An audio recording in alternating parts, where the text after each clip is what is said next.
Halo teman-teman sekalian, jadi pada kesempatan kali ini saya mau membagikan sedikit pengalaman saya menghabiskan buku atau membaca buku pertama saya di tahun 2025. Jadi buku ini berjudul Bung Karno, Penyambung Lidah Rakyat Indonesia.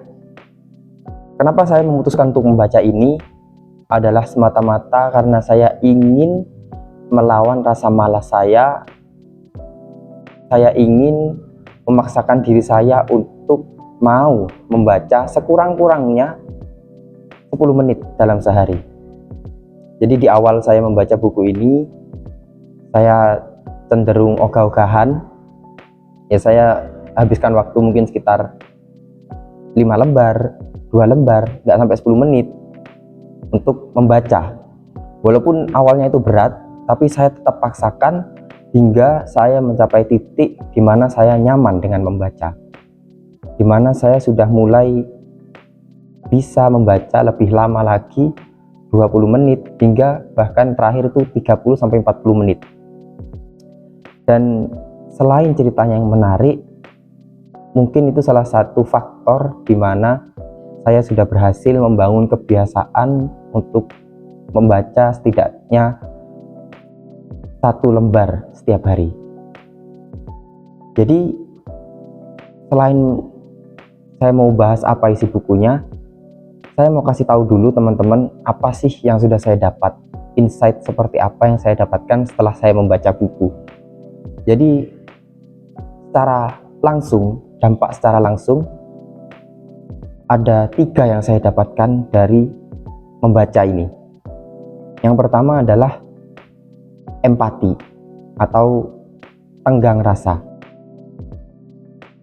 Di sini diceritakan bahwasanya Soekarno mengalami berbagai banyak dinamika pergerakan mulai dari suka hingga duka, dan penulis yaitu Cindy Adams berhasil membuat saya untuk masuk ke dunianya Bung Karno.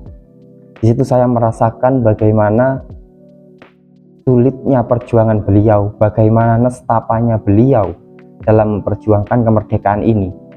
Saya benar-benar kagum dengan sosok Bung Karno di buku ini, dan saya benar-benar bisa berempati dengan apa yang sudah beliau usahakan untuk bangsa kita. Dan itu dampaknya langsung gitu. Jadi saya nggak perlu menunggu beberapa lama untuk merenungi dan lain-lain, tidak. Tapi setelah saya membaca 1-2 bab, saya langsung merasa di bab ini ada sesuatu yang membuat saya tersentuh. Kemudian saya lanjutkan baca, ada lagi yang membuat saya tersentuh, dan begitu seterusnya. Sehingga secara terbuka saya ucapkan, secara terbuka saya jelaskan kepada teman-teman, saya makin cinta dengan negeri ini. Dan itu tidak luput dari peran membaca buku. Itu yang pertama yang saya rasakan. Kemudian yang kedua adalah mengenai wawasan dan pengetahuan. Jadi pasca saya menyelesaikan buku ini, bahkan saat saya membaca di pertengahan, banyak fakta-fakta baru yang sebenarnya mungkin itu fakta lama tapi baru saya ketahui. Kemudian banyak wawasan-wawasan lain, kemudian cara pandang beliau mengenai Indonesia ini seperti apa, itu baru saya dapatkan. Dan itu menjadi sebuah bekal yang bagi saya sangat penting untuk membekali diri saya menghadapi situasi Indonesia seperti saat ini. Jadi apa yang dicita-citakan oleh Bung Karno ini dijelaskan dengan gamblang, kemudian dengan bahasa yang renyah, sehingga dapat saya terima dengan mudah. Kayak contohnya mengenai Marhainisme, mengenai Marhain. Jadi Bung Karno ini bercerita bahwasanya beliau memiliki sebuah falsafah atau buah pikir mengenai bagaimana kondisi ekonomi atau kondisi orang-orang Indonesia pada saat itu. Nah, pada awalnya saya nggak tahu Marhain ini apa. Saya hanya pernah mendengar, kemudian saya ya sekilas tahu, tapi tidak tahu secara lebih luas seperti apa. Dan saya tidak mau mencari tahu, salahnya saya di situ. Tapi dengan buku ini secara tidak sengaja dijelaskan secara rinci apa itu Marhain. dengan bahasa yang mudah, dengan bahasa yang dapat diterima oleh segala kalangan, saya rasa. Dan itu salah satu insight yang saya dapatkan secara langsung dari membaca buku. Kemudian yang terakhir adalah mengenai berpikir kritis, imajinatif, dan lain sebagainya. Setelah membaca buku ini, saya sempat scrolling sosial media, kemudian saya baca komentar-komentar yang ada hubungannya dengan Soekarno. Kebetulan waktu itu lewat di beranda saya, itu ada beberapa komentar yang nyeleweng. Jadi saya bisa dengan mudah mengetahui bahwasanya ini orang yang berargumen tidak berdasarkan fakta, hanya berdasarkan katanya. Karena saya punya bekalnya, itu loh. Jadi karena saya punya bekal, saya bisa membaca tulisan-tulisan orang, kemudian argumen-argumen orang yang tidak berdasar, itu terlihat.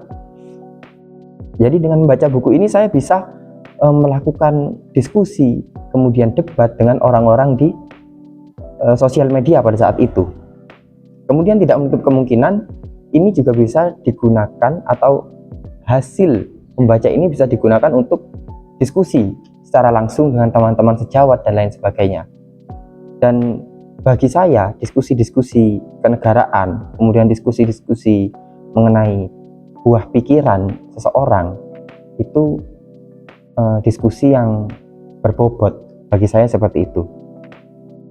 Kemudian sempat juga lewat di beranda sosial media saya, yaitu videonya Bang Raditya Dika, mengatakan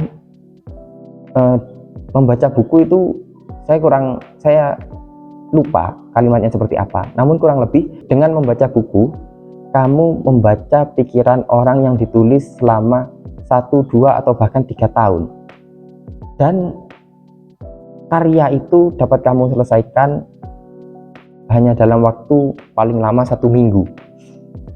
Jadi kamu bisa melahap semua pemikiran orang hanya lewat buku dan hanya dengan beberapa hari. Pelajaran ketiga 2, baca buku adalah cara terbaik untuk masuk ke dalam pemikiran orang lain. Ini adalah return on investment paling tinggi.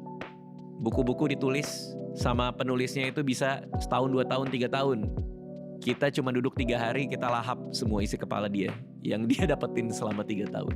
Jadi tidak ada investasi yang lebih besar daripada baca buku, terutama non-fiksi ya. Betapa banyak riset yang dia lahap, terus kita konsumsi hanya dalam hitungan hari. Padahal dia bertarung dengan editor, bertarung dengan buku-buku dia tahunan kadang-kadang. Kata-kata itu yang sangat memotivasi saya untuk terus membaca dan memaksa saya untuk terus membuka tiap halaman. Jadi buat teman-teman sekalian, kalau kalian merasa diri kalian sudah terlambat dalam membaca buku, kalian merasa gak punya waktu dan lain sebagainya, stop, jangan lagi beralasan. Silahkan take action, jangan memulai sesuatu menunggu siap, tapi lakukanlah dulu. Yang penting kerjakan dulu, konsisten dulu. Dan ya semoga teman-teman yang masih dalam tahap mau belajar membaca, mau belajar menyukai buku, dapat dilancarkan dan dapat selalu konsisten serta istiqomah di jalannya. Karena saya punya harapan besar bahwasanya anak-anak muda, khususnya saya, kakak-kakak saya, adik-adik saya, itu mau untuk meluangkan waktu setidak-tidaknya untuk membaca buku, berdiskusi tentang buku, dan membahas mengenai isu-isu. Jadi itu yang dapat saya sampaikan. Mudah-mudahan bermanfaat buat saya, teman-teman, dan kita semua. Terima kasih.